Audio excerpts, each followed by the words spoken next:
All right, we are live. Hey everybody, Ryan here, coming at you with the first live stream that I've done in a little bit. I decided to do my full Blu-ray and DVD update on this one live stream so I could come to you and talk to you about what movies I've gotten over the last month or so. And I wanted to see how my new lights worked up here in this room, which, as you can tell right behind me, the Psycho poster is catching one of the lights. I'm gonna have to readjust those. But so that's why there's the reflection right there. But it's all good.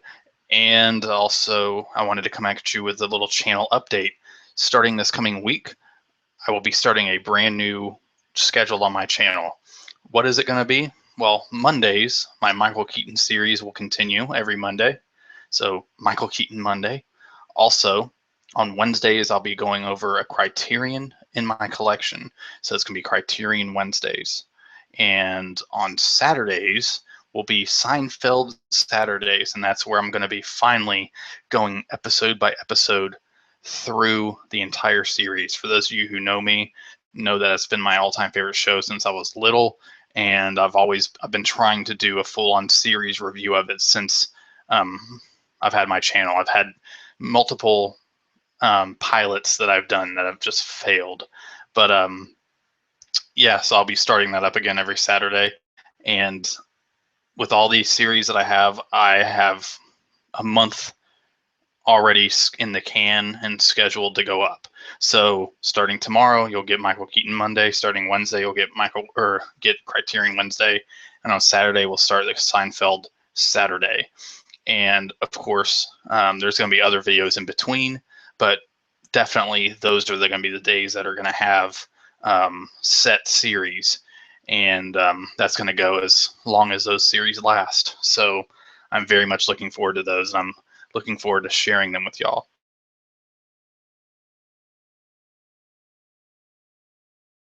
To the random DVDs that I've picked up, and then I'll go over all the regular Blu-rays and Criterions. So let's go ahead and get started, shall we?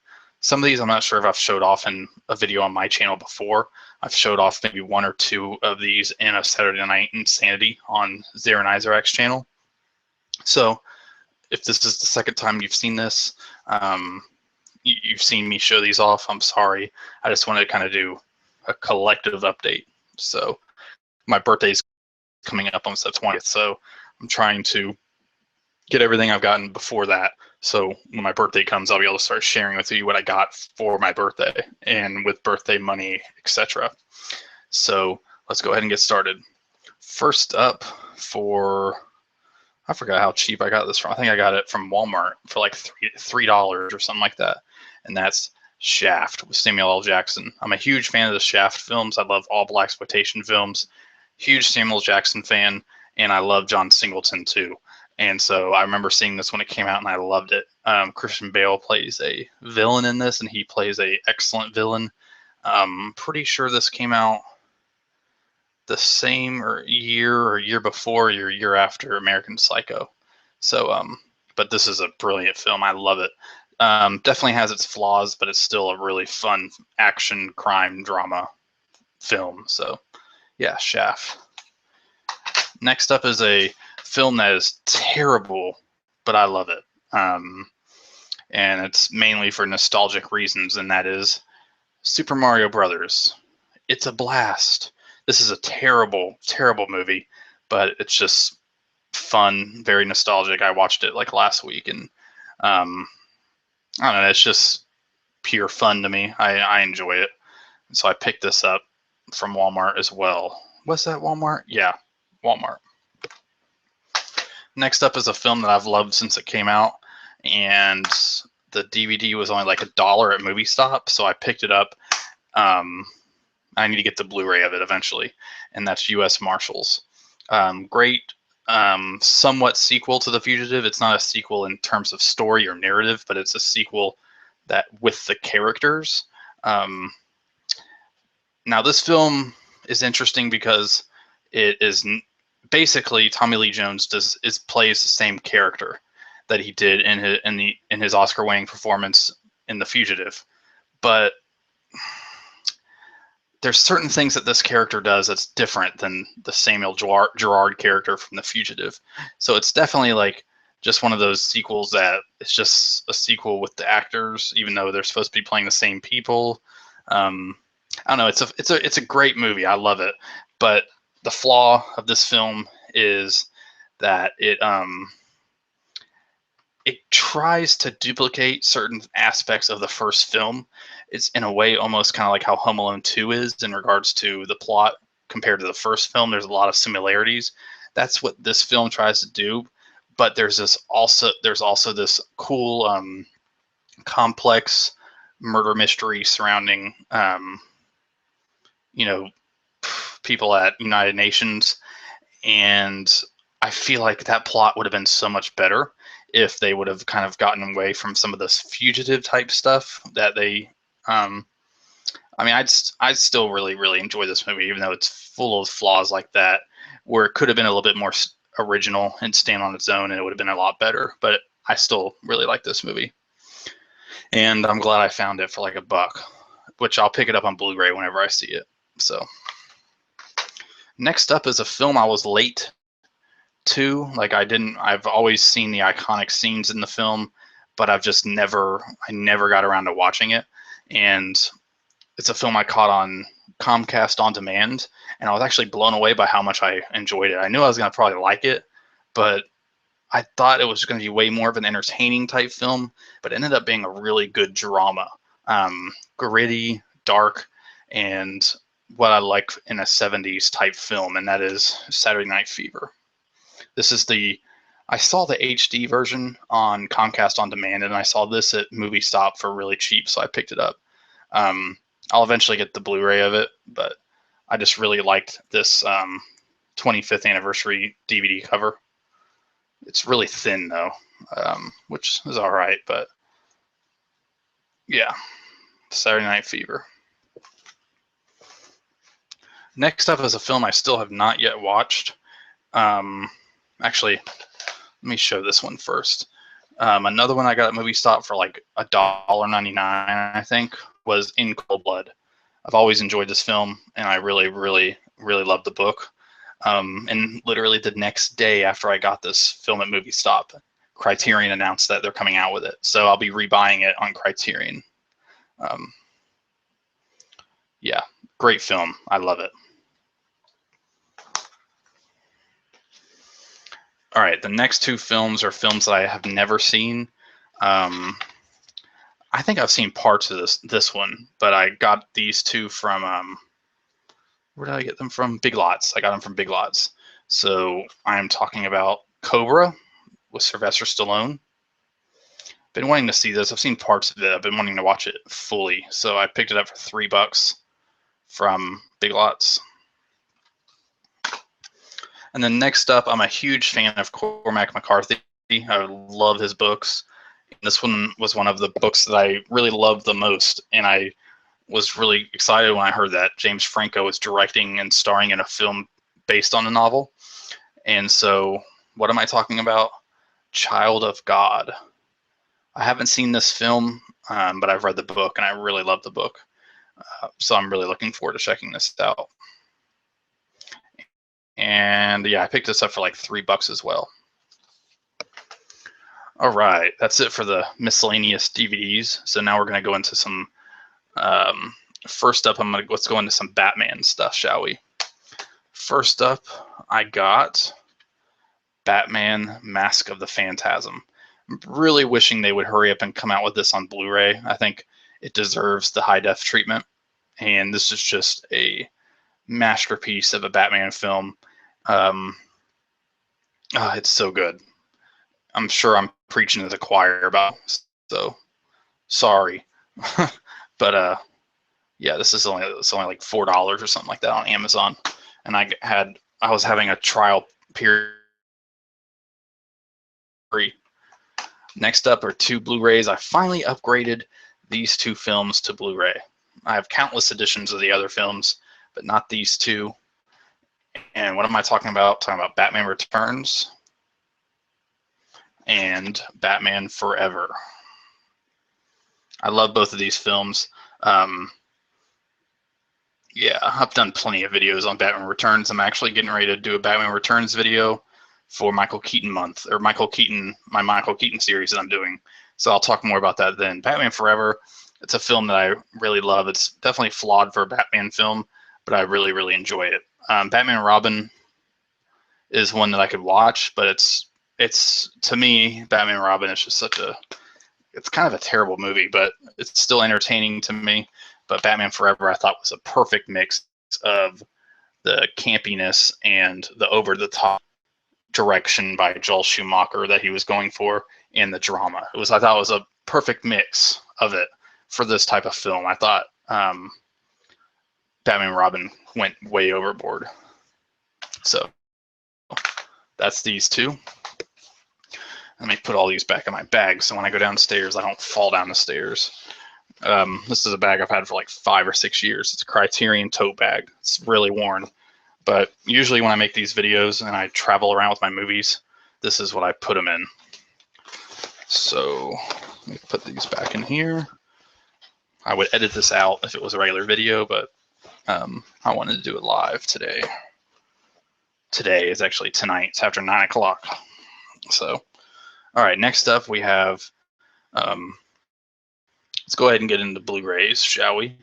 And we'll, first up, I'm not sure if I've showed this in an update yet, but the Towering Inferno. This has been one of my favorite movies for so long. I used to watch it every time it came on TV when I was younger. I used to rent the VHS all the time from Blockbuster. I ended up recording it off of TV. And now I finally have the Blu-ray. The Blu-ray looks beautiful, and it is loaded with special features. It is filled. Look at all those. It is filled with special features. Let's see. I don't know. Either way, you can see all these special. I mean, there's tons and tons. This is how you should do a Blu-ray for a classic film. Loaded up with special features. Next up is my #1 favorite film of last year, which actually was a kind of a late watch for me, like later in the year. And so it wasn't my #1 because I hadn't seen it yet until I saw it. And now I am talking about Nightcrawler. I love this film. I've watched it multiple times since. I still love it about the same, but I actually think that it's probably not my #1 at this time. I think maybe Boyhood is still like my #1 film, but yeah, it's still a great film. I love it, love it. It's brilliant. Next up, I got these just kind of upgrading from DVDs because I saw the sequel, the latest film in theaters, and I was blown away by it. Check out my review. It's on my channel.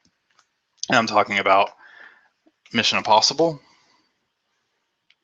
And I'm a huge Brian De Palma fan, so I love the first film. Love it. And then also the metal pack of Mission Impossible Ghost Protocol. And this is a beautiful metal pack. I love that it's kind of worn looking on the outside. This is all like raised, or should I say embossed. But it's a great metal pack. Let's open this up, shall we?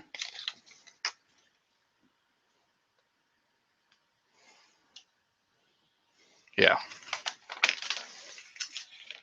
All right. Next up is something else that I got from, I don't even know, to be honest with you, I don't even know where I got this.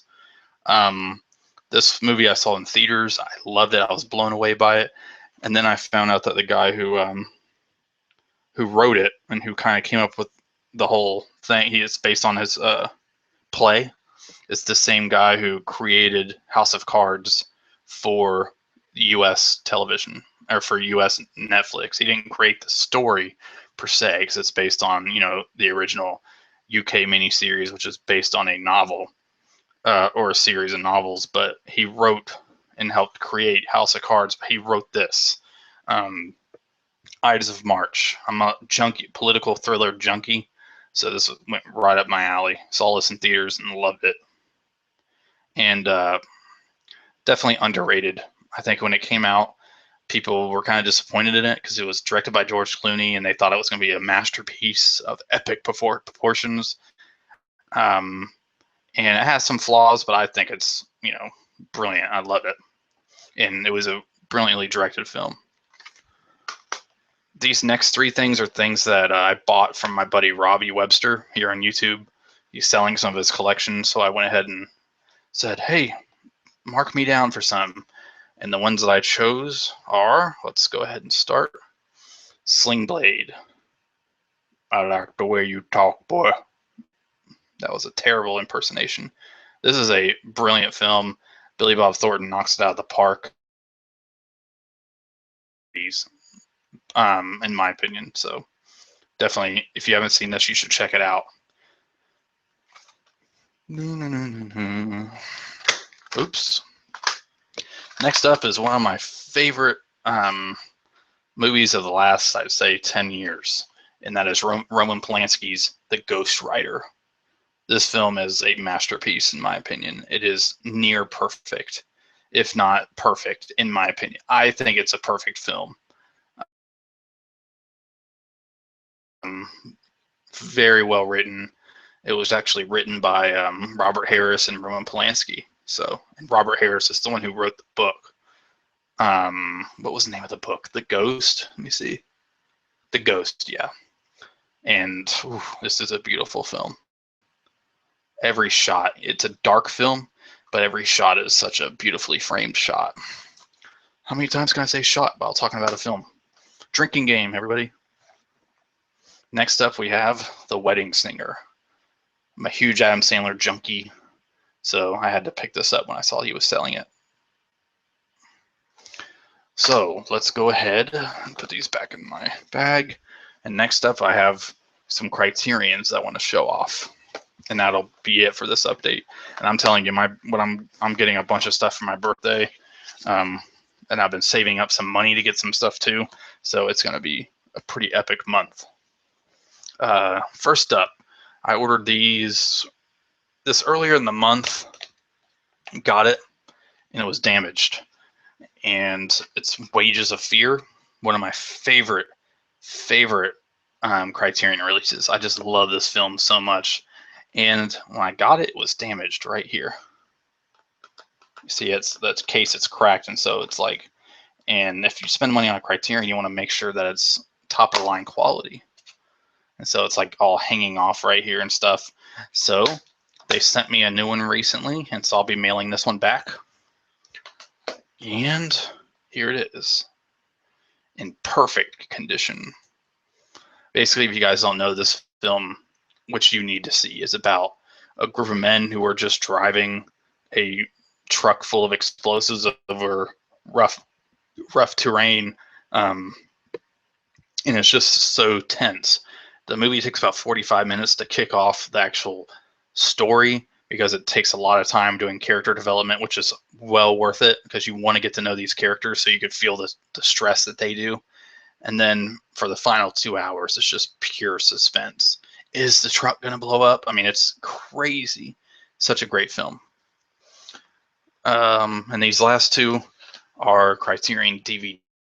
The first one I got is, I know there's a Blu-ray of this, but I got this for really cheap from Cinema Sickness, and I wanted to just add this version to my collection, even if I'm going to get the Blu-ray too, and that's Bergman's Wild Strawberries.